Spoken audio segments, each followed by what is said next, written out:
Foi no tempo do Samaín que Roma Santa, o lobisome, o sacauntos, o asasino despiadado, voltou a Allariz subido o tren da memoria. Foi así que, neses días de outono, un equipo do programa Reporteiros da Televisión de Galicia, que dirixe o xornalista ourensán Alfonso Pérez, quiso estar presente no reencontro dos alaricanos co home que marcou a vida de varias xeracións das entes do interior. Alfonso Pérez e Laureano Martínez viñeron coa intención de pescudar polo miúdo no misterio que rodea a este individuo, e as xornadas sobre Roma Santa que organizou a Fundación Vicente Risco ían ser o lugar perfecto para afondar na vida e obra dos sacauntos de Esgos. Era tal cuenta, pues en Galicia se ha dado hoy el caso más pesado, maldiciendo un padre a un hijo. Y se ha visto claro y fijo que el lobo se ha transformado. Pero o certo é que a reportaxe que preparan na Televisión de Galicia está chea de sorpresas, porque iso foron as xornadas, unha morea de respostas a cuestións, a preguntas que parecía ían quedar para sempre no limbo do misterio. Primeiro o equipo citouse con Xosé Luís Fortes, veciño de Allariz e actor ocasional. A cita foi na mesma cela na que Roma Santa estivo detido durante todo o tempo que durou o suízo en Allariz, hoxe Museo do Xuguete. Fortes fala do personaxe o que dá vida e alma na película que os veciños de Allariz se atreveron a producir co gallo das xornadas e que se estreou o Día de Defuntos e, por certo, con grande éxito de público. Nos xardíns do que fora o Pazo de Xustiza, o encontro foi con Antonio Roma, fiscal de profesión e descendente directo dun dos membros do tribunal que xulgou o home lobo e que acadou para el a cadea perpetua. Parece que este fantástico descubrimento, o parentesco de Antonio Roma cun membro do tribunal, foi un dos motores que impulsou a creación destas xornadas.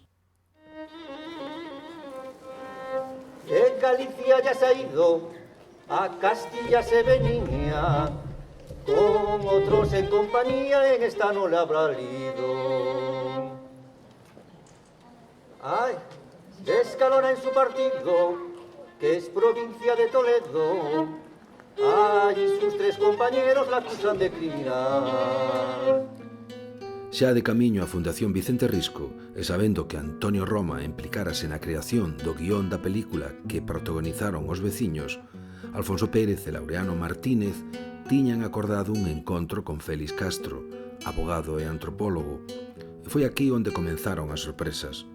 Sabíamos que as pegadas de Roma Santa perdíanse no cárcere de Celanova.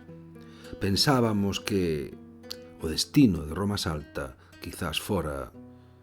Pero era iso, pensábamos. E no patio da mesma fundación, o pé da árbore que Xurxo Oroclaro cedeu para que forme parte da historia de Allariz, tamén falaron con Roberto Bustillo, abogado, do informe que os facultativos da época aportaron co fin de establecer a capacidade mental de Roma Santa. Estaba tolo Roma Santa? Por suposto, o traballo de pescudar horas e horas ten o seu froito e así quedou reflexado na intervención de Bustillo nas xornadas. Pepe Domínguez, xornalista e investigador ourensán, un home que coas súas publicacións aportou luz á vida e obra do home lobo de Allariz. En la sierra con su albener, dos lobos una mañana, pierde su figura humana al haberse desnudado. Dos o tres vuelcos ha dado y del lobo se miraba. Pero as sorpresas ían voltar da man de García Mañá, escritor, investigador, un home prolífico, e que acudiu ás xornadas cunha teoría que ben podería explicar, en parte, o comportamento de Manuel Branco. Psicoloxía e psicotrópicos, historias de onte e de hoxe, conclusións dun CSI galego.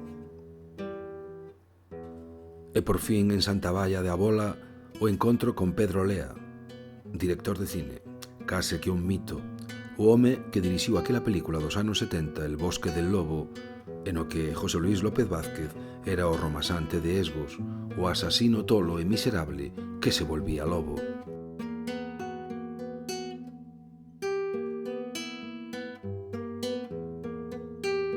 Os reporteiros atopáronse con Pedro Olea e el voltaba a Santa Valla despois de 43 anos. Buscaba ca mirada os escenarios no que filmou, as xentes da aldea que foron extras. Parecía querer atopar o mozo que se fixo director na Galicia máis profunda e máis querida. Paga a pena esperar e ver a reportaxe. Imos a ver e coñecer máis polo miúdo a Manuel Branco Romasanta, o lobixome, o sacauntos, o asasino cruel.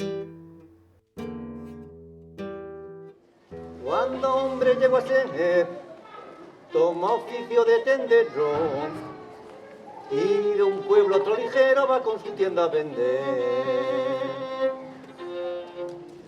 En la sierra con su alber, dos lobos una mañana, pierde su figura humana al haberse desnudado.